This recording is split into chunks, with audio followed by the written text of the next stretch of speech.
They called her the Ox Widow, the way you'd name a thing you were glad you weren't. It was a bright, hard frost morning in the last week of October. In the autumn, the horse sickness came down out of the east, and the sun stood low and clean over the bluff country of western Iowa, where the land tips off toward the Missouri in long folds of stubble and frost. The sky was a pale washed blue. The frost lay sparkling in the low corners of the field, and the corn stood in its shocks like little tents of gold. Out along the fence line of the old coil quarter, two great red oxen leaned slow and even into the yoke, and behind them, one hand flat on the near beast's shoulder and her chin held level, walked a woman of about 30 in a plain deep blue calico, dressed the color of the deepest part of the evening. Her name was Ruth. Her hair was dark brown, coiled low, with a few strands worked loose at the temple where she had pushed them back with a chapped hand, and her eyes were the gray blue of pump water. She was not a big woman, but she walked that furrow like a person who has decided once and for all not to be hurried by anybody's opinion. And the two oxen, Buck and Bright, walked with her, patient as two brown hills. A fine spring wagon came down the section road behind a team of 4 good bays, harness jingling, and it did not slow. The driver leaned out over the rail. "Morning, widow," he called, grinning. "You want to trade them beeves for a plow horse, you let me know. I'll not charge you much for the schooling." The men on the seat beside him laughed, and the laugh carried back over the frost, and Ruth did not lift her head from the furrow. The bays went on. Buck and Bright went on. That was the shape of it. And the town of Selby had chewed on that shape at the Mercantile for the better part of 2 years. If you have ever kept faith with a slow, honest thing while the whole town told you to give it up, then you already understand why this channel tells the kind of stories it tells, and you already know how this one ends before I do. Stay by the fire with her a while. It is worth the walk. The Mercantile in Selby was warm with the smell of coffee and coal oil and new rope, and there were men leaning on the counter the morning Ruth came in for a paper of pins and a tin of liniment. The prosperous farmer Silas Rourke was among them, a big, clean-jawed man in a good wool coat, and he was in a talking humor, and he pitched his voice up so the whole store could hold it. "There's the difficulty with letting a woman keep a place alone," Rourke said. He did not say it to her. He said it past her, to the men, loud enough that it landed on her back like a thrown stone. A man would have sold that quarter and been the wiser for it. But she'd sooner crawl behind a pair of beeves like it was the old country. Oxen in this day and age. "Now, Silas," said the storekeeper, Harmon, weighing out the pins and not looking up. "I only speak the plain truth of the thing," Rourke said. "A woman who cannot so much as keep a horse has got no earthly business trying to keep a farm. That is not cruelty, Harmon. That is arithmetic." "Arithmetic," said one of the other men, and chuckled, "is right. 2 oxen and no sense." "Leave her be," Harmon said, but he said it soft, like a man who does not mean to be heard, and he let the laughter stand in his warm store and did nothing to quiet it. Ruth set her coins on the counter. "Good morning, Miss Harmon," she said, in a voice steady and even, nothing performed. She took up her pins and her liniment, and she went out with her chin level and her back straight. And the bell over the door rang once behind her, and the cold, clean air took her. She did not answer Silas Rourke. There was no scene in that store where the ox widow told the men what they might do with their fine horses. She simply left. And that was the whole of the cruelty, that a man could say a thing like that in a warm room full of coffee and have it cost him nothing at all. Here is the thing the men at that counter did not trouble to know, and it is the thing the whole valley would learn before the snow lay deep. Amos Coyle, Ruth's husband, dead now 2 winters of a bad lung, had broken those 2 oxen himself by hand when they were Red Bull calves, slick as otters. He had not driven them with a whip. He had walked them and talked to them and fed them out of his own palm, and Ruth had stood at the rail in the first year they were married and watched him do it. "You don't break an ox, Ruthie," Amos had told her that long ago spring, scratching Buck between the wide horns. "You teach him. A horse you can scare into a thing. An ox you have got to convince. And once he is convinced, why, he'll pull till his heart gives out before he'll quit on you."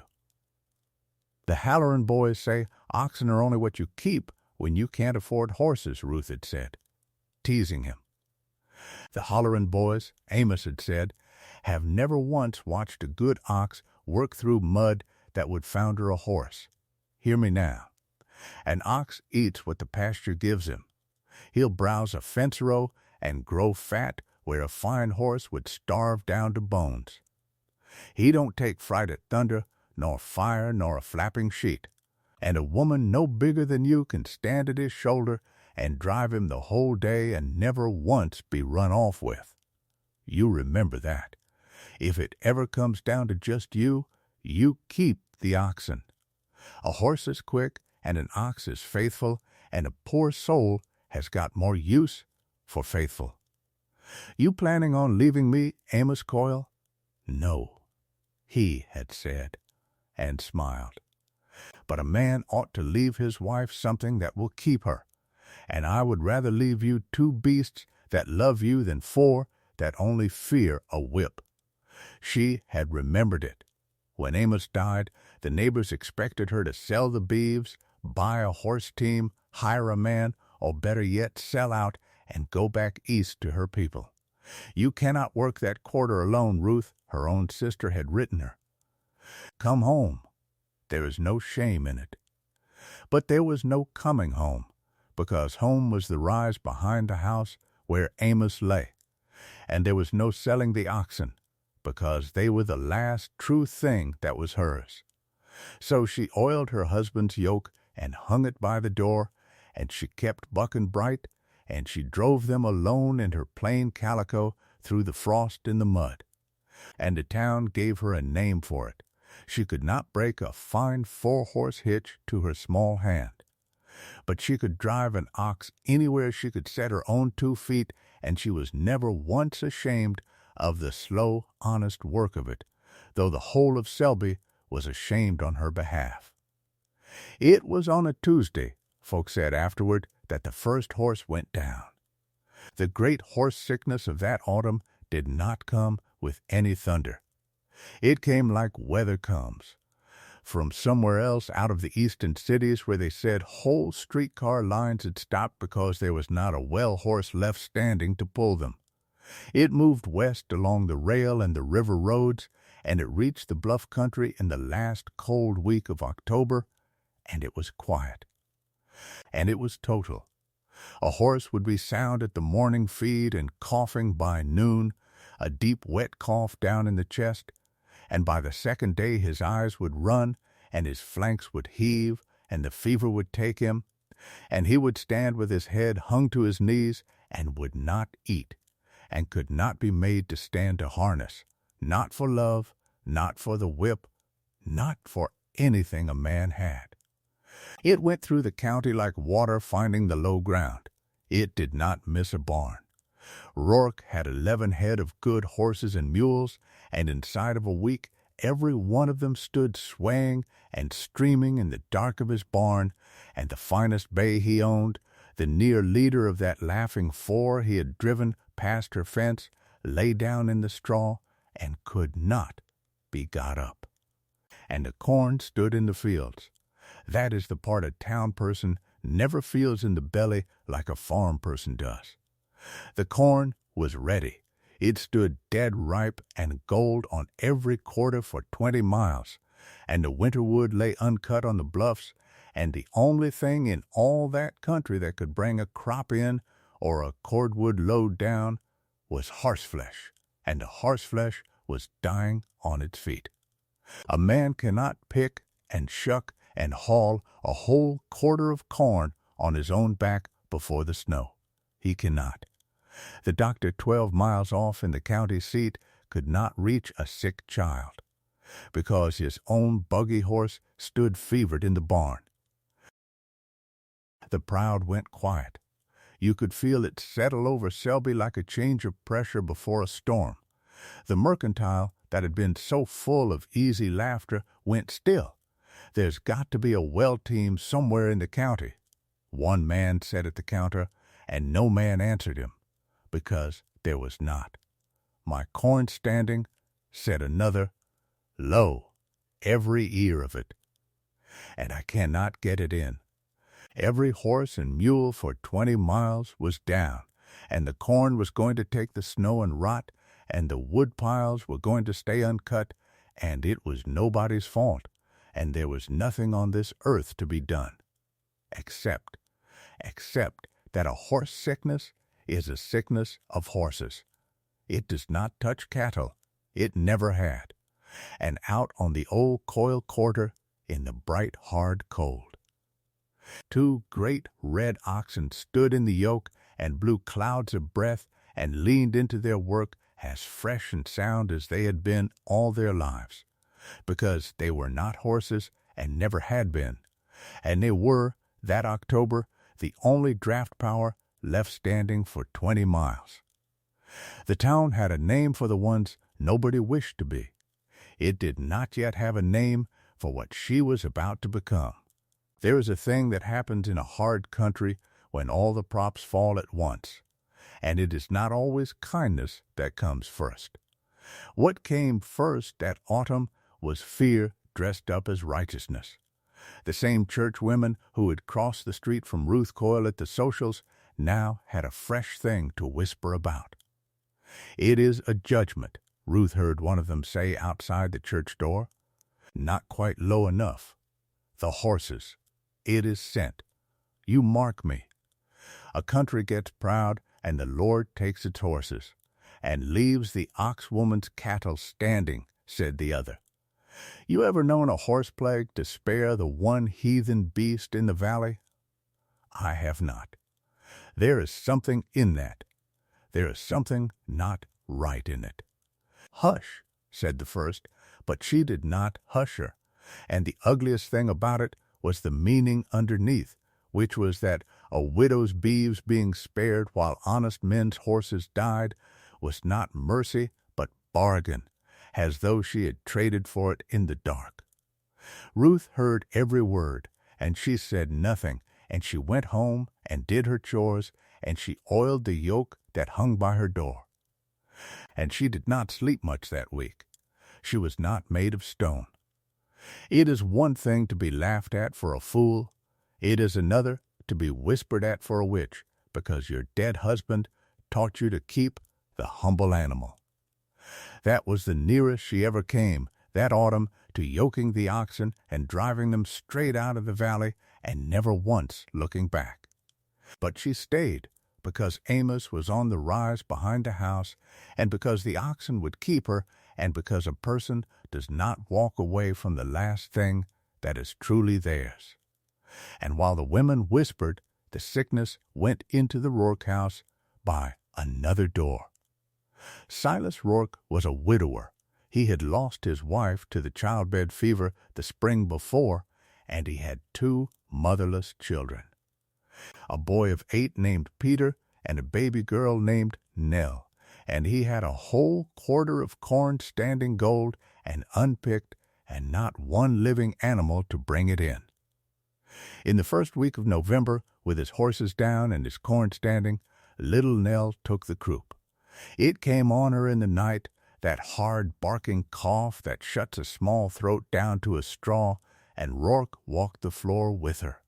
And she went hot in his arms, and the boy Peter stood in the doorway in his nightshirt. "Is Nell going to die, Paul?" the boy asked. "No," Rourke said. "No, she is not." But he did not know it, and the boy heard that he did not know it. Silas Rourke, who had 11 head of horses and not one that could stand, understood for the first time in his prosperous life what it was to be helpless. She needed the doctor 12 miles off, and no doctor could come. The medicine had to be fetched from the county seat, and there was nothing on the whole Rourke place with the legs to fetch it. He stood at his black window in the cold before dawn with his sick baby against his shoulder, and away off on the rise of the Coyle quarter a lamp was already lit, because the Ox widow was always already up. Silas Rourke looked at that small light a long while. Then he put on his coat. He walked. It was better than 2 miles by the section road, in the dark, in the cold, a big proud man on foot because his horses were finished, and he came to the Coyle gate at the first gray of light, and he took off his hat and held it against his chest in both his cold hands, and he waited there like a boy, because a man does not simply walk into the yard of a woman he has scorned. Ruth came out with the lantern. She had a shawl thrown over the blue calico and her hair not yet pinned, and she stopped on her own step when she saw who stood at her gate with his hat in his hands, and for a long moment neither of them said one word, and the frost ticked, and the oxen shifted in the shed and blew. "Mrs. Coyle," Rourke said. His voice had none of the mercantile in it. All the loud had gone out of him. "My girls took bad. The croup. She needs the doctor's medicine down from the county seat, and I have got 11 horses in that barn, and not one of them can lift its head off the straw." "I heard your horses were down," Ruth said. "I am sorry for it. A sick animal is a hard thing. I have no right to be standing at this gate," he said. "No," she said, "you have not. I know what I said in Harmon's store." "So do I, Mr. Rourke." The wind moved. He turned the hat around once in his fingers, and he looked at the frozen ground, and then he made himself look up and meet her level gray eyes, and he asked her the question that no proud man in that county had ever once believed he would have to ask a woman he had laughed at. "Can your oxen bring my harvest in?" he said. And then, lower, because the harvest had become the smallest part of it, "Can they bring the medicine for Nell? I will pay whatever you ask. I am begging you." Ruth looked at him a long moment, this big humbled man in the gray light, with his hat in his 2 hands, and whatever turned over in her she did not let show as triumph, because there was a sick baby at the end of the question. And triumph is a luxury she had never once been able to afford. "They can," she said. "Put your hat on, Mr. Rourke, before you catch your death standing there. We will go for the medicine first. The corn will keep a day. A child will not." She was already moving toward the shed. "Have your boy hold the gate open while I yoke them." "Mrs. Coyle, the pay, we will not talk about pay this morning," she said. "Talk to me about pay when your daughter is well." Buck, bright, come up now. That was all. She did not make him say a word more. She went into the shed in the dark and yoked the 2 oxen by lantern light, with her small chapped hands, bow and key and staple. And Silas Rourke stood in her yard and watched the thing he had called backward hitch-up to save the morning, and he had nothing at all to say. They went for the medicine that day, the oxen swinging their patient heads through 12 miles of frozen ruts where no horse could have gone even if a horse could have stood, and they brought it back by dark, and the baby Nell lived. When they came into his yard by lantern light, Rourke lifted the medicine down like it was made of glass. "I will not forget this," he said, "not ever. See that the child takes it warm," was all Ruth said. "And send your boy to his bed." And that was only the first day. Word travels in a stricken county faster than any horse, sick or well. By the second morning they knew, from the river road to the bluffs, that the coil oxen were sound and that the ox widow was hauling, and they came up her lane as folk come to the one well in a drought that has not gone dry. She turned no one away. That is the part the valley never got over. She had every reason for a hard heart, and she used not a single one of them.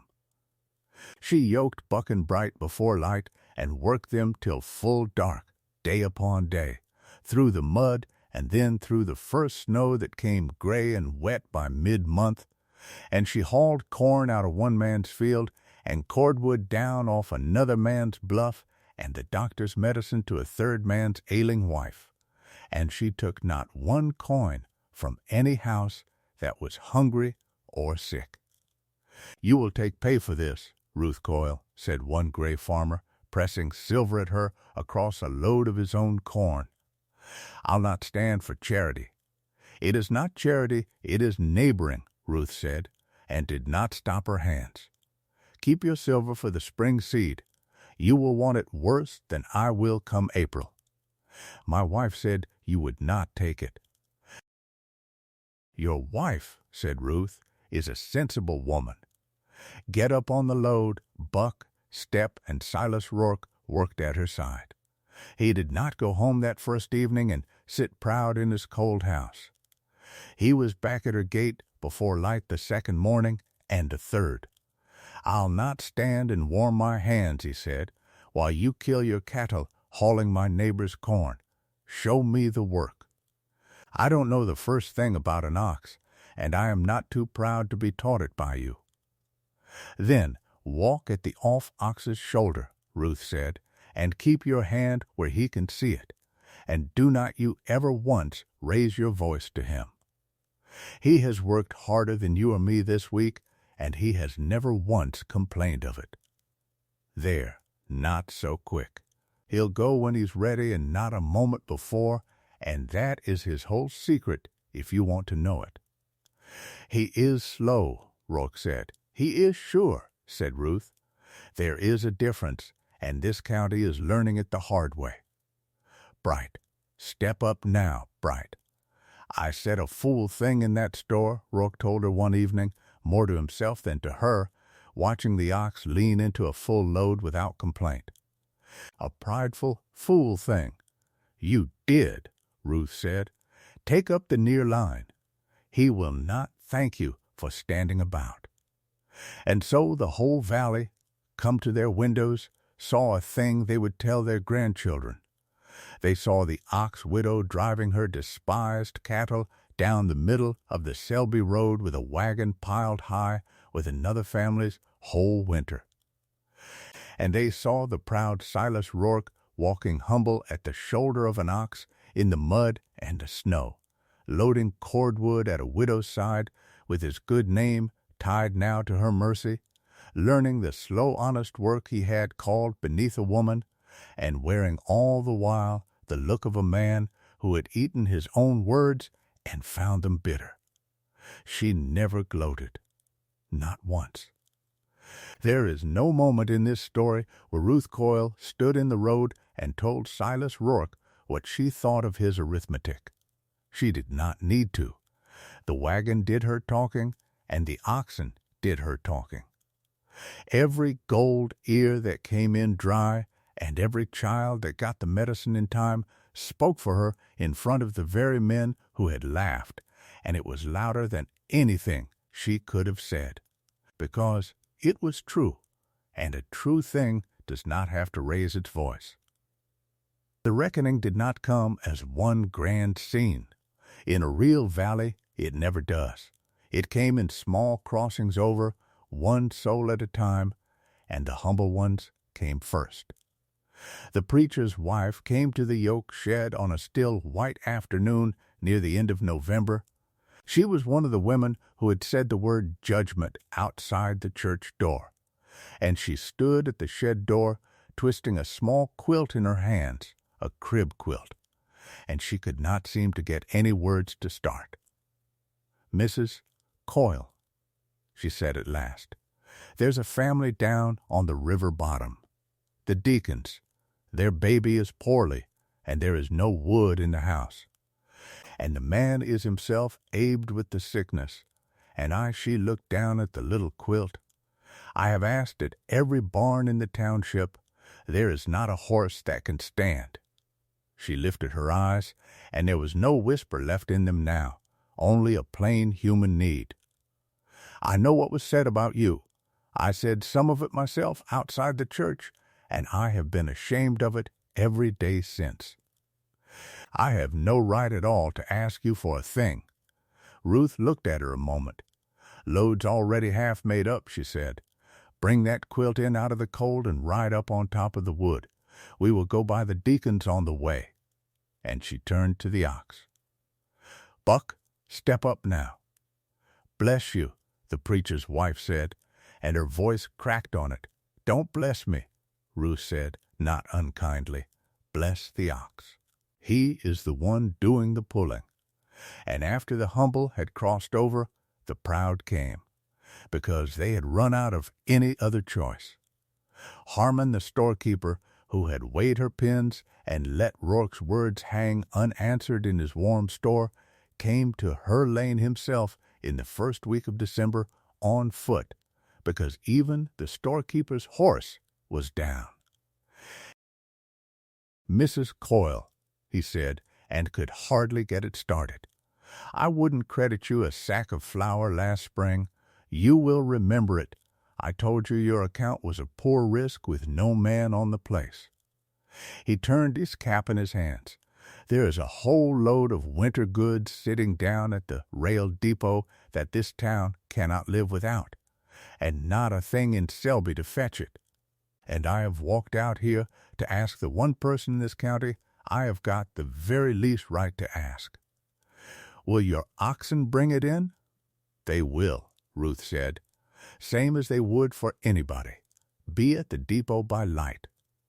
And then, because she was not made of stone, and because a person can be dignified without being cold, she said, and Mr. Harmon, my account is paid. It has been paid all along. It was only ever short the one thing, and the one thing was never money. No, Harmon said quietly. I don't suppose it was. He did not ask her to name the one thing. He knew. The whole of Selby knew by then. It was respect, and it had come in the only way respect ever comes to a soul the world has made up its mind to look down upon, which is that the world runs clean out of everything else and finds the look down upon one is the last one still standing. They came through the winter on the backs of 2 oxen. The whole valley did, not on the fine horses that had been the pride of the country, for those lay sick in their barns till the deep of the winter, and some never rose again at all. They came through on the slow, sure plod of the humble beasts that Amos Coyle had gentled by hand and his widow had refused to be ashamed of. And there was not a full belly nor a warm hearth in that township by the new year that did not owe some part of itself to Buck and Bright and the woman who drove them. And then, as it always does, the winter broke. The thaw came in the last of March, and the roads ran to mud and then began to firm, and out in the barns, one at a time, the horses that had lived got their legs back under them. They stood. They ate. They were led out blinking into the spring sun, gaunt and shaky but alive, and the county had its horseflesh once more.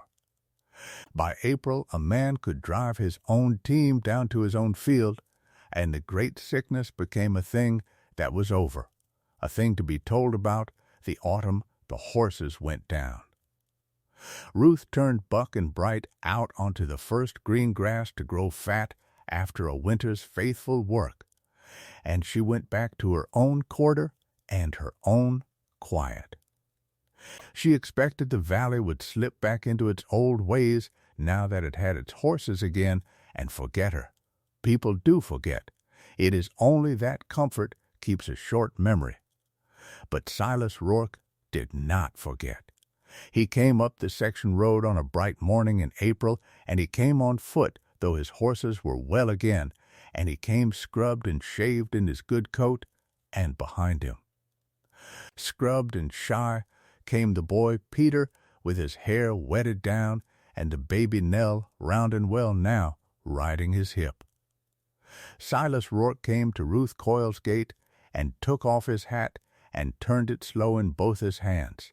And it was the same gate, and the same hat, and the same two hands. But it was not the same reason, and they both knew it the moment he stopped walking. "Mr. Rourke," Ruth said from her step, "your horses are up, I hear. They are, every one that lived. Then you have no more need of my oxen." "No," Silas Rourke said, "I have not." He turned the hat once more. The boy Peter studied his own boots. "I have need of something else, and I have spent the whole winter working up the nerve to come and say it. And I find I am no better at the saying of it in the spring than I was at this gate in the cold. So I will say it plain, the way you say things." He looked up at her, level, nothing performed. "I stood in Harmon's store, and I told those men a woman who couldn't keep a horse had no business keeping a farm. And this whole valley found out the hard way that I had it exactly backward. It was never the farm she couldn't keep. It was us that couldn't keep ourselves without her. Mr. Rourke. Let me finish it, or I never will. This place has needed a woman who isn't ashamed of slow, honest work for a long time. My children have needed one longer than that. Peter here asks after you most every day, and I have got no more excuses and no fine horses left to hide behind. So I have come to ask you, hat in my hand and my baby standing right there behind me, whether you might think about keeping more than a farm, whether you might think about keeping us."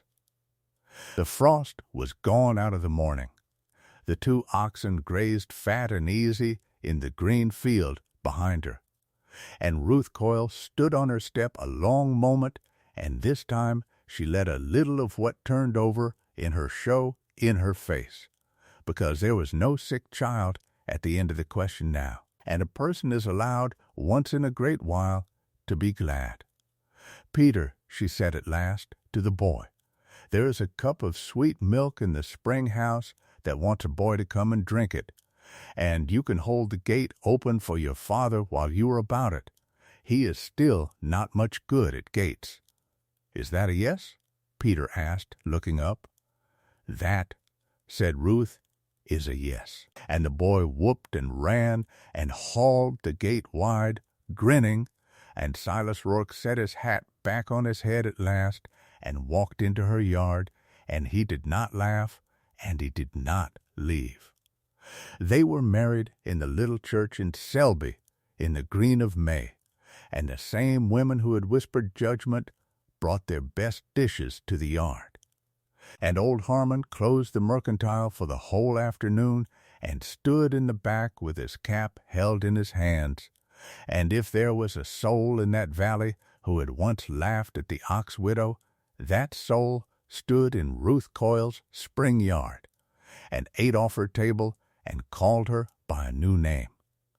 There was a supper laid for 4 in the Coyle house that night, for a woman and a man and a boy and a baby girl, and out in the shed the oxen drowsed, fat on the spring grass, and by the door still hung Amos Coyle's yoke, oiled and sound, right where his widow had kept it hanging all along, because a person does not put away the thing that carried them through.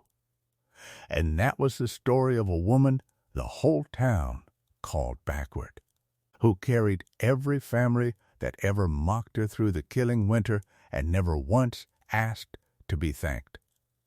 Tell me in the comments if you enjoyed this one. Thank you.